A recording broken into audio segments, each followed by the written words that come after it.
To Meet the Press now, I'm Kristen Welker in Washington on a day where questions about the future of the rule of law in this country are front and center. We begin on Capitol Hill, where former Special Counsel Jack Smith, who brought criminal charges against President Trump for trying to overturn the 2020 election, testified publicly for the first time today.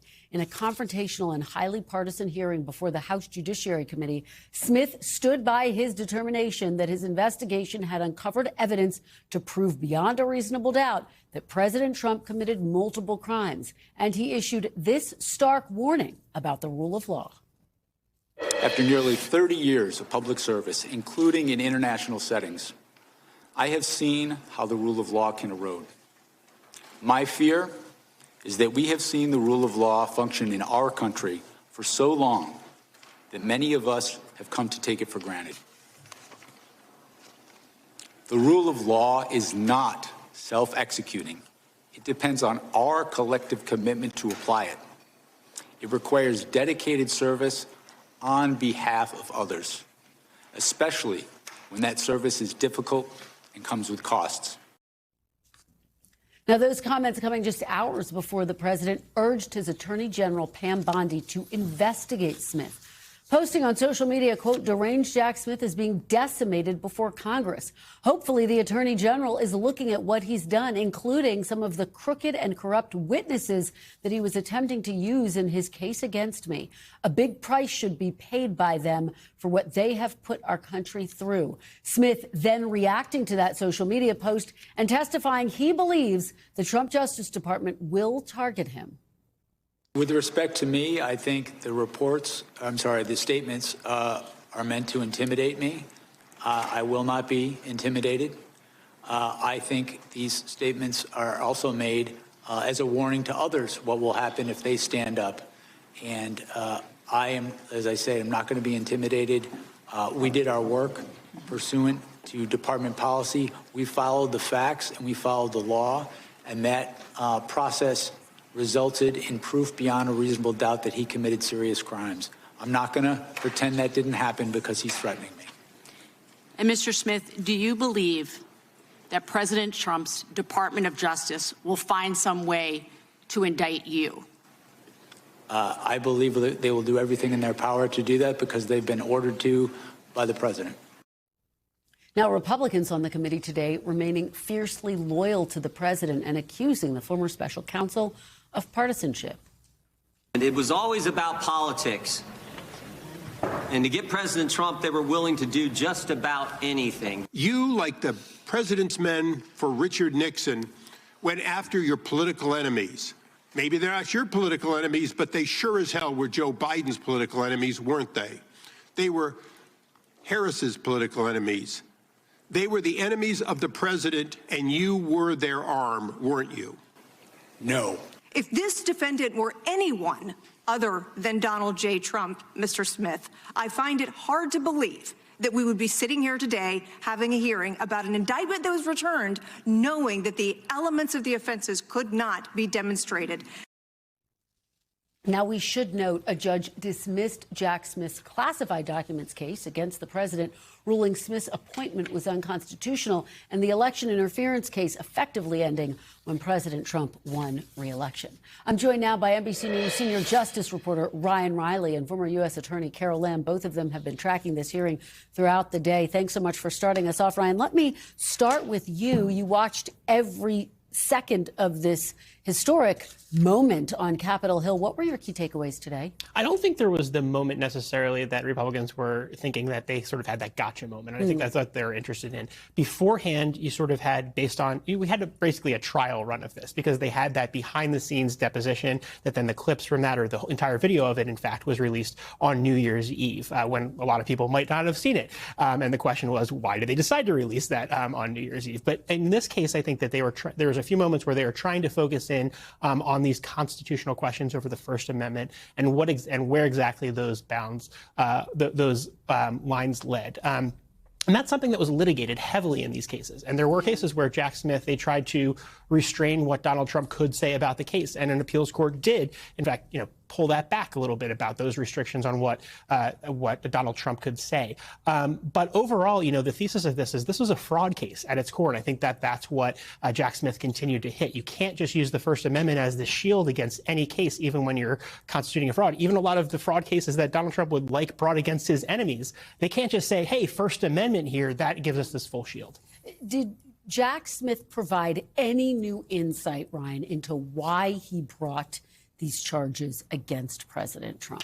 I think what he emphasized is that there are so many people who would have been brought as witnesses in this case who were Republicans. Like, that's what something he's really hit over and over again is these were Republican witnesses who, in his view, put their country before their party and were willing to tell the truth about what happened that day. But, I spoke with people who've known Jack Smith for a long time in the lead up to this. And I mean, they say at his core, this guy is a guy who, tells the truth, who doesn't lie. He tells the truth no matter where that leads. And I think, there were instances there where he said what was going on. Here's the details of these cases. Even if it didn't necessarily fully benefit his argument, he disclosed that to the committee. And notably, President Trump posted on Truth Social calling for his attorney general effectively to go after Jack Smith. You heard Jack Smith say that he expects that they will pursue him in some fashion because they were ordered to do so by the president. What are your sources telling you about the status of any potential investigation into Jack Smith? Yeah, I mean, the question is on what charges, right? That's the core thing. Okay, what criminal statute are we citing here? And there hasn't been quite that suggestion yet. Donald Trump has made this grand proclamation to prosecute him, but he hasn't specified a U.S. code, right? He hasn't said this is what they should prosecute him on. There's been other instances where in a lot of the cases that Lindsey Halligan, the former U.S. attorney for the Eastern District, handled, for example, that was sort of out into the ether. Here's how to go after them. But that's not really what the Justice Department is supposed to do. That's like a core function of the Justice Department. You're not supposed to find a man and find the crime. You're supposed to pursue crimes. So that's what you should be leading with under longstanding Justice Department. Ryan, finally, before I let you go, there was this moment that I think underscored the ongoing tensions around this issue on Capitol Hill, this altercation between D.C. police officer Michael Fanone, who was at the Capitol on January 6th, and one of the 2020 election conspiracy theorists. The two of them got into a brawl. What can you tell us about this moment? Yeah, so Ivan Raiklin, is someone who follows individuals around outside a lot of these court hearings, dealt with them myself. He is someone who, who films a lot of these instances and is sort of a provocateur, I think. And, this is obviously an instance where they got into an argument here. He's wearing that Dropkick Murphys T-shirt, which has this, we're talking about Michael Fanone here, which talks about fighting fascism on the back of it. And, the Dropkick Murphys are someone who, a band that has stood up and made a lot of bold proclamations about Donald Trump. Yeah, Michael Fanone certainly has been quite outspoken in the wake of January 6th. Ryan, thank you so much for your reporting now and throughout the day. We really appreciate it. Carol, let me turn to you. I want to pick up with you on something I was just discussing with Ryan, this idea that President Trump effectively urged his attorney general to go after Jack Smith. Do you believe, and Ryan notes, first, the DOJ would have to actually establish if there were any credible charges. How do you anticipate this will unfold? Kristen, if you had asked me that question a year ago, I would have said there is no chance in the world that they're going to find even, any plausible charges to bring against Jack Smith. But what we've seen in the last year is that whether the charges are plausible or not, they will go after him. And I agree with him that there will be a relentless attempt to bring charges against Jack Smith. I think the question is whether a federal grand jury will agree and actually find something to charge Jack Smith with. I watch him testify and I see somebody who is, who falls back on the great comfort he takes in having had a 30-year career in making these very difficult judgment calls, and they are difficult. And, relying on the Department of Justice and specialists in their fields to advise him. He did everything, as far as I could tell, and I did follow the investigation quite closely. He did everything within the the parameters of the Justice Department rules and regulations. So now to be attacked in this fashion, we've seen what's happened with Jim Comey and Tish James and the sandwich guy in Virginia. So do I think that they will try? Yes, I do think that they will try. You know, it's notable that, as Ryan noted, you did have Jack Smith giving a closed-door deposition last year. Of course, the video, the transcripts were made public in late December. Are there differences that you've identified between the two testimonies? Not really. Jack Smith has adhered very, very closely to a couple of points. I mean, one point, as Ryan noted, is that most of his witnesses would have been loyal Republicans. This is as it relates to January 6th. They are loyal Republicans who voted for Donald Trump and hoped he would, hoped he would win. But they were so repelled and repulsed by what happened on January 6th that they wanted to cooperate and testify. And he brought that up several times because that is, frankly, a very good case for the government when your witnesses have essentially no baggage, nothing to cross-examine them on because they are actually loyal to the Republican Party. So I didn't see a lot of airspace between his testimony behind closed doors and his testimony today because he's very comfortable where he is. Carol, I do want to get your reaction to an allegation by Chairman Jordan. This was made about Jack Smith's efforts to obtain phone records. Take a look. I'll get your reaction on the other side. And it was always about politics. And to get President Trump, they were willing to do just about anything. January 7th, 2023, Kevin McCarthy becomes Speaker of the House. 16 days later, Jack Smith issues a subpoena for his phone records. Phone records from 2 years prior for a 2-month time frame, Election Day 2020 to January 7th, 2021. Jack Smith and the Biden Justice Department get the phone records of the top Republican in government, the guy second in line to the president. They know who he called, who called him, when the call took place, and how long it lasted. So you're a former federal prosecutor, Carol. Explain how common it is to subpoena phone records like this, and what do you make of what we heard from Chairman Jordan? Yeah, and so many Republicans have been bringing this up, that the special counsel's office was essentially spying on Republicans in Congress. And I think that this is one area that experienced prosecutors who have conducted lots of investigations, it really pains them to hear that kind of rhetoric, because when you say spying, it implies that they're actually listening to the phone call. And that is not what happens when you subpoena phone tolls. When you subpoena phone tolls, what you get is basically what you would get if you're looking at a phone bill. You get to know who makes the calls, to whom, because you see the phone numbers, you know the date, you know the time, and you know the length of the phone call. That is it. But the implication, the suggestion is always that the government was listening to the phone call, which is a wiretap and requires a lot more process. And that was not done in this case. But shame on anyone who suggests otherwise. All right, Carol Lamb, thank you for that context. We really appreciate it. We want to turn now to another flashpoint in the Trump administration and the rule of law. Vice President J.D. Vance visiting Minneapolis today, meeting with ICE officers and speaking to reporters, urging people to stop disrupting ICE operations as clashes continue between immigration enforcement officials and protesters there. Take a look. We have so much federal law enforcement resources here right now. We have so many people here that we do not want to have here.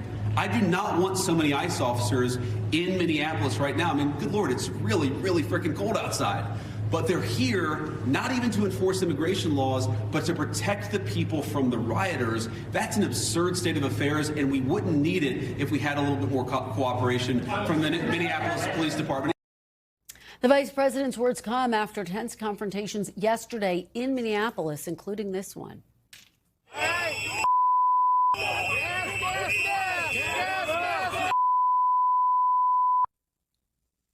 The video shows Border Patrol Commander Greg Bovino throwing a chemical gas canister into a crowd. Bovino defending his actions, saying agents had to use measures to disperse the crowd after local law enforcement did not respond to their calls. We're not going to be deterred from that. So CS gas, pepper balls, a whole litany of less lethal devices were used to ensure that our agents, those agitators and rioters, and the public were safe, and that we continue to conduct that mission. While the vice president was forceful in his defense of ICE operations, he also said that any officer accused of wrongdoing would face repercussions for their actions if warranted. Listen. But of course, we're going to investigate these things. Of course, we're investigating the Renee Good shooting, but we're investigating them in a way that respects people's rights and that ensures that if somebody did something wrong, yes, they're going to face disciplinary action, but we're not going to judge them in the court of public opinion. Meanwhile, school officials in Minnesota are speaking out after this 5-year-old boy was taken into custody by ICE officers as he arrived home from school on Tuesday afternoon. DHS said in a statement that ICE did not target the child and that his father fled on foot during an arrest operation. And ICE is also coming under scrutiny over a whistleblower memo released by Democratic Senator Richard Blumenthal, saying that DHS authorized immigration officers to forcibly enter people's homes without a judicial warrant, saying instead administrative warrants, which are issued by ICE, would suffice. Joining me now to talk about all of this is NBC News senior Homeland Security correspondent Julia Ainsley. Julia, thanks so much for being here. Let's start off with this ICE memo. Some are saying that it's actually a violation of the Constitution. What's the latest you're hearing about Certainly this? An argument, because ICE officers in their training are taught about the Fourth Amendment. They have to take a test on it. I've seen the book. It's this thick on immigration law and when and where they can enter a residence. And they are supposed to get a warrant from a judge, a judicial warrant. What ICE is arguing is that if an immigrant has a final order of removal, they've already been through the immigration process, and so therefore an administrative warrant is okay. But an administrative warrant isn't signed off on by a judge. It's signed off on by a person in the ICE office of that region to say it's okay to go into the home. I do think it's important to hear what they're saying, that it's not completely random, at least when they are entering a home, it's targeted, but it's certainly a step further than what we've seen in the past. And this memo came out in May, so we're trying to figure out how often that policy has been used. And I want you to hear what Marcus Charles said. He's the head of the ICE branch that's doing all of these arrests. Listen to what he said about the memo. We don't break into anybody's homes. We make entry in either a hot pursuit with a criminal arrest warrant or an administrative arrest warrant. The thing to remember is these administrative arrest warrants have been deemed justified by courts. And that's the big question there, that administrative arrest warrants, is that enough to go into someone's home? They've used it in the past when someone is highly criminal and they think that they need to act very quickly. But is it enough when someone doesn't have a criminal history and merely an order of removal? Let me ask you, Julia, about another part of Vice President Vance's argument. He basically was saying, look, state and local officials need to do more to work in concert with ICE officials and to try to tamp down these tensions. What's the reality check, though? What is the role that state officials are expected to play in these instances? Well, he's talking about two different things. One is when it comes to immigration, and he's right that if Minneapolis was not a sanctuary city, it would be much easier for ICE to find out where people live, possibly not do as many sweeps, go directly, say, into jails after someone has served their sentence, and if they're an undocumented immigrant, take them and deport them. That would probably be less chaotic. But I thought what he said about protesters was really interesting and a little off, frankly, that if the local law enforcement would do more to crack down on protesters, ICE wouldn't have to be there to protect the community. I haven't heard anybody that we've spoken to in Minneapolis or anyone who Vance spoke to today, as far as the community leaders go, say that they want ICE to protect them from the protesters. That doesn't seem to really align with reality. I have to, Julia, before I let you go, ask you about this extraordinary image, this 5-year-old boy who was detained by ICE. The vice president defended that as well, said, look, his father was someone who ICE wanted to arrest. But what are we learning about this situation? Well, we understand he's one of several children in the school district that have been apprehended. ICE is saying that they were targeting his father when he abandoned him, and then the little boy they brought to his home, the little boy knocked and the father came out. So the school district is saying the little boy was used as bait to arrest the father. ICE is saying they couldn't have abandoned the boy there on the side of the road. So a complicated story we'll continue to watch. Incredibly complicated. All right, Julia Ainsley, thank Thanks, you so Kristen. much, as always, for being here. We really appreciate it. Coming up, we'll have new details about the president's so-called deal with Greenland as EU leaders hold an emergency summit and as President Trump launches his board of peace without the support of major European allies. Plus, President Zelensky huddles with President Trump in Davos as officials from Ukraine, Russia, and the U.S. prepare to meet together tomorrow. You're watching Meet the Press now.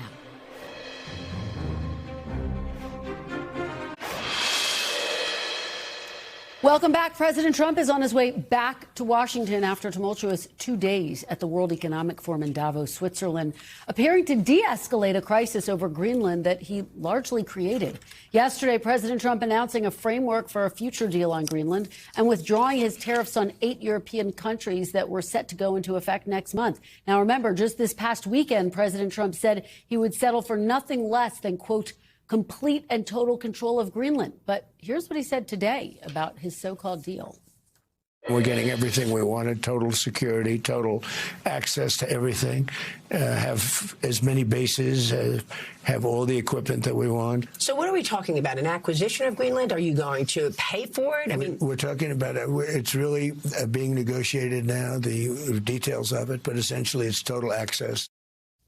Now, we should note the U.S. already has expansive and broad military access to Greenland, and it has for decades, going all the way back to 1951, an agreement between the United States and Denmark that gave the U.S. enormous leeway to establish military bases in the territory.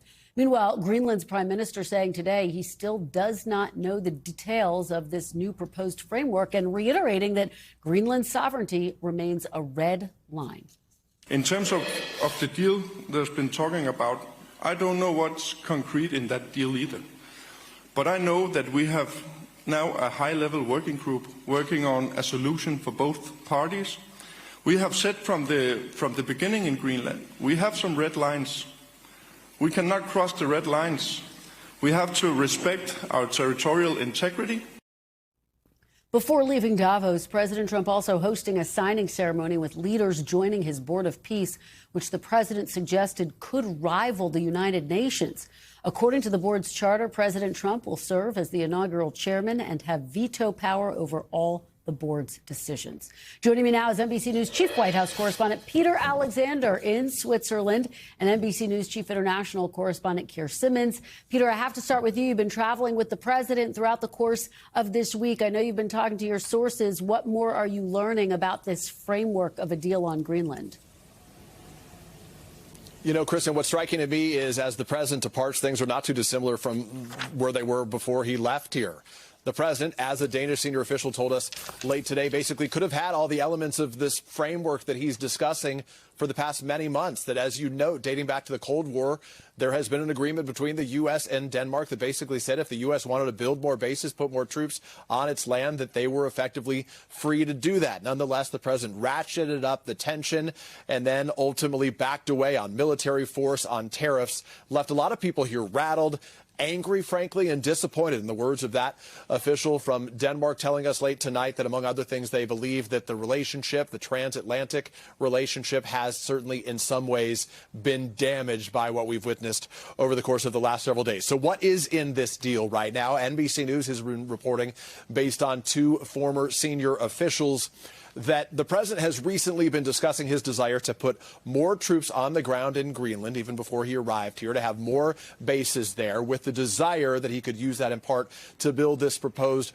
Golden Dome that is still in its planning stages, a missile defense system to protect against Russian attacks, perhaps, in the future. And the New York Times tonight, Kristen, according to 8 senior Western officials, is reporting that one of the discussions in the proposals being talked about privately right now includes the potential that the U.S. might be able to have sovereignty over small pockets of Greenlandic land where some of those U.S. military bases would be in the future. Well, really remarkable insight from the sources you're talking to there, Peter. I do want to turn to the Board of Peace.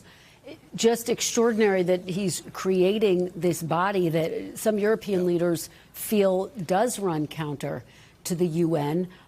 Tell us a little bit about the leadership there of the Board of Peace and what the reaction has been broadly.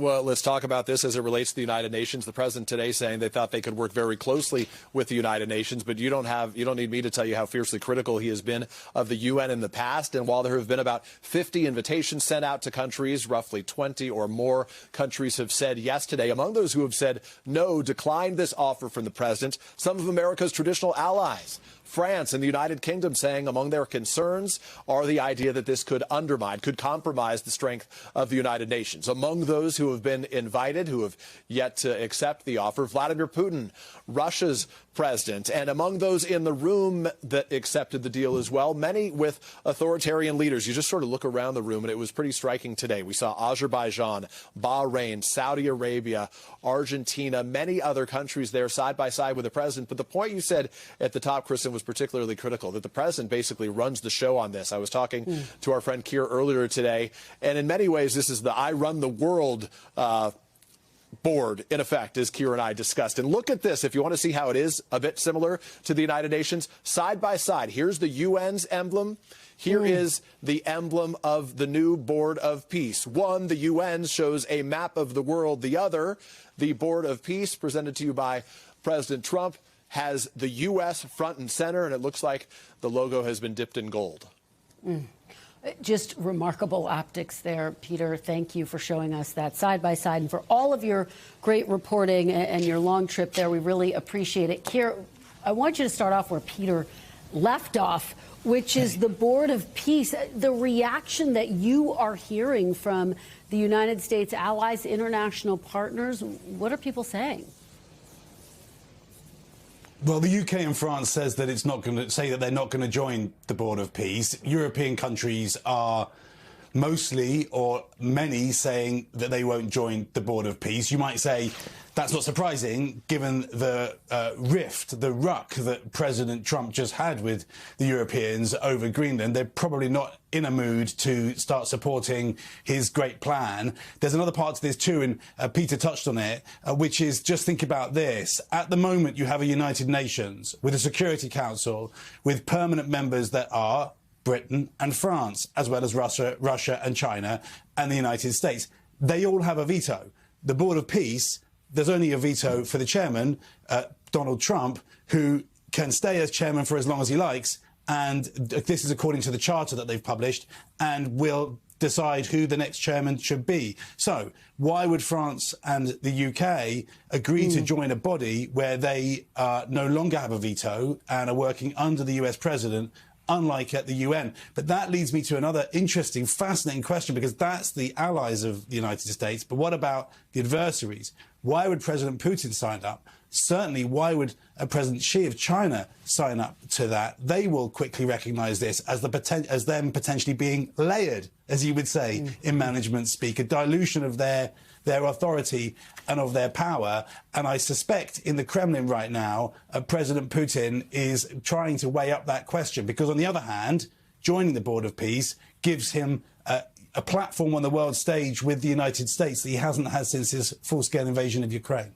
Yeah, well, OK, and you take me to my next question, because President Zelensky announcing there's going to be a trilateral meeting between the U.S., Ukraine and Russia tomorrow. Seems significant. Keir, what are you watching for? Could there be some real progress that comes out of this meeting? Well, I mean, I think there is progress. That trilateral meeting will happen in the United Arab Emirates.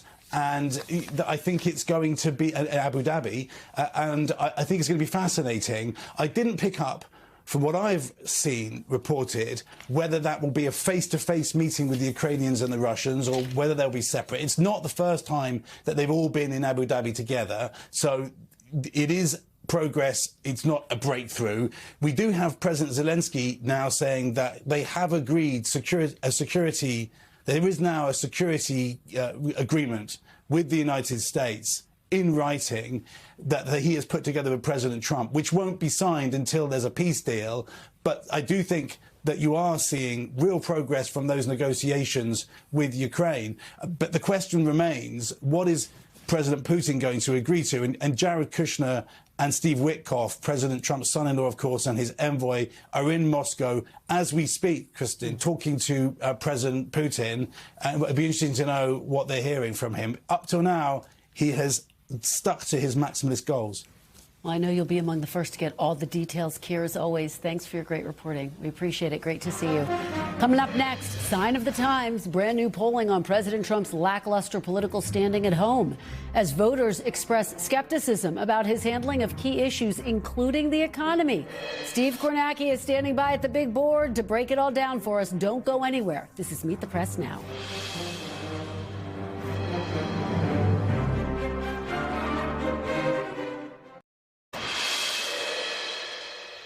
Welcome back. 1 year into President Trump's second term, we've got some new poll numbers that show the president struggling on some key issues. Joining me now, of course, who else? The one and only NBC News chief data analyst, Steve Kornacki. Steve, great to see you, as always. So take us through this new polling. What does it tell us about the president's first year? Yeah, Kristen, well, I think at the end of 2025, you're starting to see a polling slide for Donald Trump and for his party. Certainly that has continued and maybe even worsened a bit for him heading into 2026. This is a new New York Times Siena national poll here. They show Trump with an approval rating now of just 40%.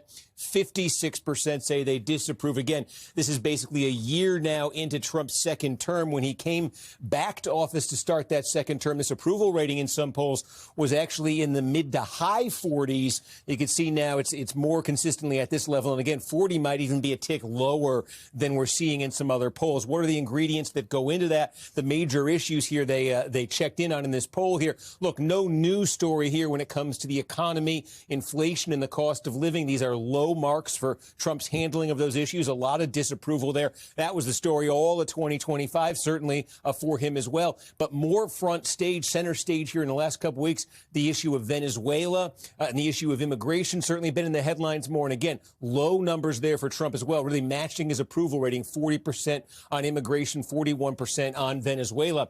On immigration, diving a little deeper here, there's some interesting questions, I think, sort of underneath the surface in this poll. They asked about ICE, immigrations and customs enforcement, obviously very much in the news in the last couple of weeks. And it's a wide margin here of disapproval for the job that ICE is doing. 36 approved, 63 disapproved. There was a question in here as well about the tactics, saying that folks believing widely that ICE was going too far in its tactics, although we've said this for a long time when it comes to issues of immigration and the border, public opinion can be more nuanced and more complex. And there was one finding in here along those lines, I think, worth looking at as well. They did ask this question about the Trump administration, its handling of deportations of immigrants living in the U.S. illegally. That's how they worded it. And that got 50% actually say they support how the Trump administration is handling deportations of immigrants living in the U.S.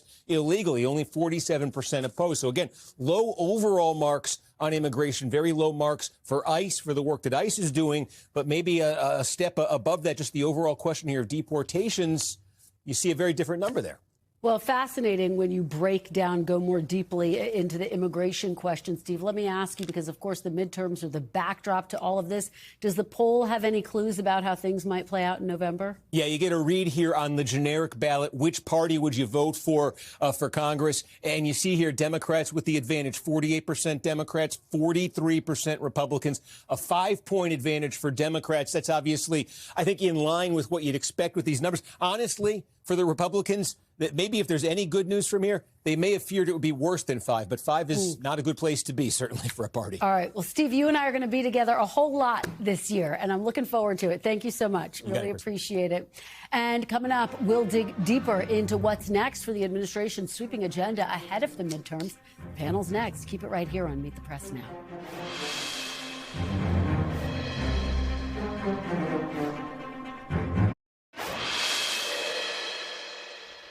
Welcome back. Joining me now is our panel, Audrey Fahlberg, reporter for the National Review, Ashley Etienne, former communications director for Vice President Harris and former communications director and senior advisor to Nancy Pelosi, and Republican strategist Doug Heye. Thanks to all of you for being here. Audrey, let me start with you. Let's put up some of that polling again. Steve just walked us through it. It's notable he's underwater on a number of these key issues. His approval rating in the 40s, but you see it here. Negative approval on Venezuela, immigration, Gaza, the economy, one of the biggest issues for voters. What do you make of these numbers, and how does it play out in the next year? Well, when it comes to foreign policy issues like Venezuela, voters aren't really propelled to the polls by foreign policy. So imagine that will kind of shift out of the news before we get to the midterms. That said, if we look at the issues that propelled Trump to the White House this time around, the economy and immigration. On the economy, a lot of voters are frustrated, confused by the tariffs. He's leaning into a lot of housing policy proposals, which has been really fascinating to watch. And then we look at immigration. He has delivered on his promise to close the southern border. But that said, it's shifted a lot. Now, a lot of Americans are feeling really uncomfortable with the deportation tactics. And I think that there's this fascinating distinction that people make in their minds between closing the southern border and then what it actually takes to deport people. And that's making some suburban voters, I think, pretty uncomfortable. It's a great point, Doug. There's a difference between his overall approval on immigration and then when you dig deeper, how ICE is conducting itself. There is broad support, however, for deporting people who are here and who are undocumented. But what do you make of these numbers? Are they sending jitters throughout the Republican Party? Oh, the jitters have been there for a while. And part of it is if we look at everything that we've talked about regarding Donald Trump over the past 6 weeks, or you could say even 3 months, the economy has been a very small part of that. And that's a Trump doing. Because of his making the move into Venezuela. It's his team at ICE that's making the moves in Minneapolis. It's his speech at Davos. He's not talking about the issues that voters are saying very loudly. This is what we care about the most. And so whatever his approval ratings on those other issues are a problem, but his lack of focus and lack of coherence on an economic policy is very mindful of me of where we were in 2022, when you had an aging president with unpopular numbers who really struggled to say what they were going to do to alleviate voters' pains on prices. Yeah, it all comes down to the economy, the issue of affordability. Ashley, the poll found 57% believe the president is exceeding the powers available to him as president. So there's that piece, but there's the argument that Doug is making, which is that when it comes down to it, what voters seem to care about time and time again is the economy. How are you advising and how would you advise Democratic candidates who are looking at these numbers and how they should weave it into their strategy? Well, I mean, the Democratic Party, I think the chairman of the party just said just recently to the New York Times that the focus continues to be on this affordability message. But to get to Doug's point, it's very clear that the president could care less about these numbers. Honestly, I mean, I've worked in the White House twice, and we were moved when we saw polling numbers. In fact, we would recalibrate. We call the Hill, ask the Hill, what are you doing about this issue? We as a collective and as a party would be responsive to the poll numbers and to the American people. But that's not what I'm seeing right now from President Trump. He's going his own way in these, in very erratic fashion, I should say, down these other paths. Greenland, Venezuela, none of them have anything to do with the bottom line that the American people are facing right now. Doug, jump in here. Do you think that the president sees these poll numbers and that they're setting off some alarm bells for some in his inner circle? 70% of voters rate the economy as fair or poor. I mean, that's striking. Look, it should set off alarm bells because we come to a very real political reality coming 10 months from now, which is that Democrats should win the House. History tells us that. These numbers tell us that as well. And I wouldn't start using words like wave. I think Democrats are getting way ahead of their skis on that. But if I'm a Republican, I'm nervous about keeping my congressional seat. And if I'm in the White House, what that means, the day that Hakeem Jeffries becomes Speaker, the Trump legislative agenda is over, and then here comes the investigations. I will say what I'm struck by is the fact, and Steve pointed this out, that Democrats are only up by 5 against Republicans. I think at this time in 2018, going into the midterm elections, when we won 40 seats, we were double digits up on the Republican Party. And in fact, the president's polling wasn't underwater on all of these issues. So to me, there still is, I think, a lack of Democrats seizing this moment in a much bigger way. And I think that's what's concerning for me. Less so the president's polling, but the fact that we're not doing better than we are. It is notable, that matchup and expectations in terms of who's going to take over Congress. Audrey, Susie Wiles has been focused on the issue of affordability, the chief of staff at the White House. And she says, look, President Trump's going to be out on the road. He's going to be in Iowa next week. He's going to be talking about the economy. We have seen him hold economic events. His speeches don't necessarily remain solely focused on the economy. What are you hearing about that piece of the strategy moving forward? I mean, I think that's why he's leaning in so much to all these housing policies. We're seeing he's signaling an interest to work with Elizabeth Warren to cap credit card interest rates. Fascinating populist kind of proposal. One thing that is really fascinating is we're not really seeing Republicans talk that much about the tax relief that they provide Americans with the reconciliation bill. You know, when I talk to a longtime Trump pollster, they're saying, you know, we're kind of whiffing here because Democrats in opposing that bill voted for tax increases. But I think moving forward, you mentioned Susie Wiles is saying he's going to be on the campaign trail. You know, that definitely helped him a lot last time around, but I think there is some Trump exhaustion right now, so that may not kind of give them the boost they're looking for. Doug, is there Trump exhaustion? And talk a little bit about Minneapolis. There's the debate over what's happening there, but then there are the optics. Yeah. Are the optics potentially concerning and problematic, challenging for Republican candidates to talk They about? are. And you know, we come to a point where Donald Trump has been very good at creating sort of an outrage du jour to distract us from what we should be focused on. He has done it very skillfully, but he's running out of runway here. And I think this is one of the challenges that Republicans see is when voters see these things, they get upset, and it's something that we all focus on. And Donald Trump can then give a speech in Detroit, or he can go to Des Moines and give a speech. But the reality is we may not be talking about that speech, even if he focused on the economy 6 hours later, because he put something on Truth Social or something else happened somewhere else in the world that was created by our administration that drives voters into distraction from what they really want to be focused on. Ashley, how do you see what's happening in Minneapolis play out? Do you think this is, because I've spoken to Republicans who say, yeah, this is going to be a staying issue throughout the course of the midterm elections. Do you think this is something that will continue to be front and center?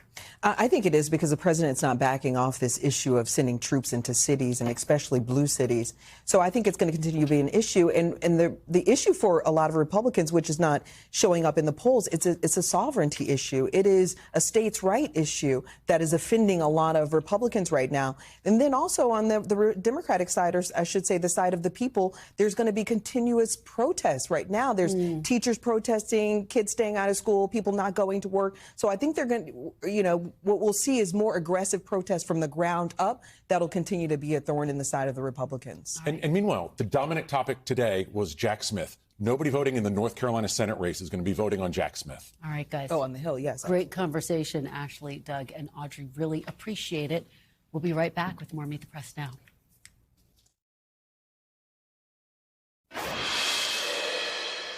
Welcome back. Illinois Senator Dick Durbin's retirement has set off a crowded Democratic primary for his seat. One of those candidates is Congresswoman Robin Kelly, who is also heading a push to impeach Homeland Security Secretary Kristi Noem amid a renewed wave of anti-ICE sentiment from some Democrats on Capitol Hill. I spoke to Congresswoman Kelly last hour ahead of the House vote on funding for the Department of Homeland Security.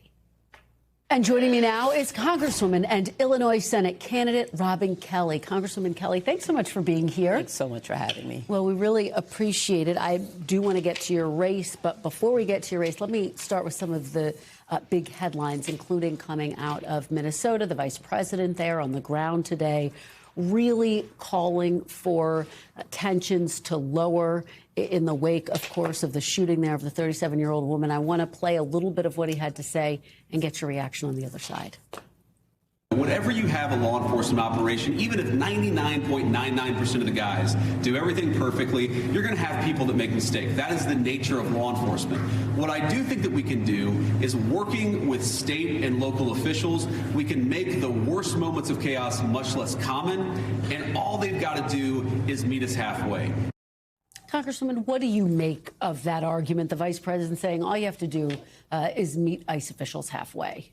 Well, I know from representing the Chicagoland area, ICE wasn't welcomed from the beginning, and they're coming into Democratic cities and terrorizing communities and traumatizing communities and people. So that's part of the problem, that they're coming into places that they're not welcome. People are afraid of them. People are afraid to go outside. They don't seem to have the same rules a regular police force would have in a municipality. So that's what's they're causing some of the angst that they are experiencing. Let me follow up with you on that point, because you've gone so far as to introduce articles of impeachment against DHS Secretary Kristi Noem. You've accused her of instigating a, quote, reign of terror. The resolution currently has over 100 Democratic co-sponsors, but do you think that you would garner enough support to actually get this passed? Well, that's what we're working on now.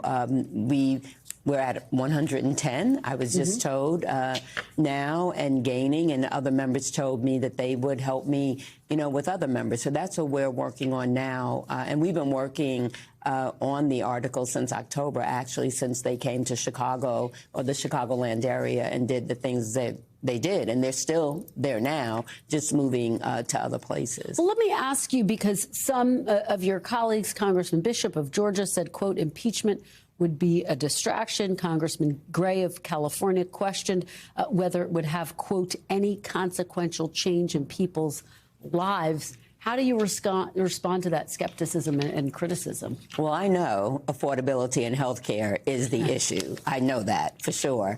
But the thing about what they're doing, they're hurting people going to work. So many people are not going to work, and so that hurts their bottom line. So many people are not shopping. I had a town hall meeting in a grocery store, and people told me they were afraid to come outside, afraid to shop. Restaurants are hurting, so they are hurting affordability in the bottom line. You say, you're focused on affordability, but do you worry that trying to impeach DHS Secretary Noem in a Republican-led House could distract from that overarching I don't think focus? so. I don't think so. I think we know affordability is the bottom line, but also she needs to be held accountable, and she needs to know that Congress is watching, but more importantly, people are watching, the public is watching, and the public is not happy with what is going on. I do want to ask you, the House is, of course, voting on this bipartisan funding package that would include some changes to DHS, but certainly not everything that Democrats were demanding. Committee ranking member Congressman DeLauro acknowledged that Democrats didn't get everything that they wanted, but also said, quote, is there something good for TSA? Is there something good for FEMA? If your house is blown up, is there something good for the Coast Guard? Effectively saying, look, there are parts of this that are effective. What do you say to the argument? I don't deny that there are part of it that are good, but I can't vote for anything that gives DHS and ICE. So you're a no. I'm a no. You're cannot do it. And they have enough money for what they're doing. They have too much money. But are you worried, though? Are you prepared to, I should say, actually shut down the government over your dispute over what you want to see in this funding package? Well, that's not the only package. We're voting on this. We have the packages beside that. And, of course, I don't want to see the government shut down, people not getting paid, including my employees, but I'm not going to vote for that bill. So let's talk about your Senate race. You're running for the seat of Senator Dick Durbin, who's, of course, retiring. It is a crowded Democratic field. It includes the Lieutenant Governor, Juliana Stratton, as well as Congressman Krishnamurthy, who's leading in the polls. What is your strategy to come back and win in that race? Well, I'm running on a platform of people over profits. I think it's about time that millionaires, billionaires, and corporations pay their fair share. And when we do that, then we can work on more housing, more affordable housing. In the richest country in the history of the world, there is no reason why everyone doesn't have health care, Medicare for all. We need to invest in economic development so there's economic opportunity. We need to make sure people make fair wages, all very important. That child care, people are paying more child care than rent. We need to cap how much people are paying in child care. So I think that I'm talking about kitchen table items that keep the regular person up at night, and I'm listening. I've been all over the state, and I'm listening to what people have to say, and I have a history of accomplishments and winning. It is a statewide race. Chunk of your constituents voted for President Trump. You have been an outspoken critic of President Trump. How do you walk that fine line of staying true to your opposition but not alienating critical voters who you may, in fact, need to win? My district is urban, suburban, and rural. I have 4,500 farms in my district, and most of those farmers don't vote like I vote, but I have a very good relationship. I've been able to pass legislation meaningful legislation under President Obama, President Trump, and President Biden, and bipartisan legislation around health care, around dental care, around issues with farmers. So I know how to build relations. And no, we're not always going to agree, but I get things done. Finally, before I let you go, there has been debate within your party about whether Leader Schumer is the best person to lead Democrats. If you were to be elected, would you vote for him to be the Democratic leader in the Senate? I would have to see who's running against him. I don't know that yet. I haven't heard about anyone running against him, but I would, give everybody a look and see what they offer the party. So at this point in time, you're not necessarily committed to, if you were to win. I have to win Chuck first. Schumer. Yeah, a couple of steps that have to happen beforehand. Right. Okay. All right. Congresswoman, thank you so much for being here. Thank you so much. We really appreciate it. And we're back tomorrow with more Meet the Press Now. There's more ahead on NBC News Now. We thank you for watching, and remember, stay updated on breaking news and top stories on the NBC News app or watch live on our YouTube channel.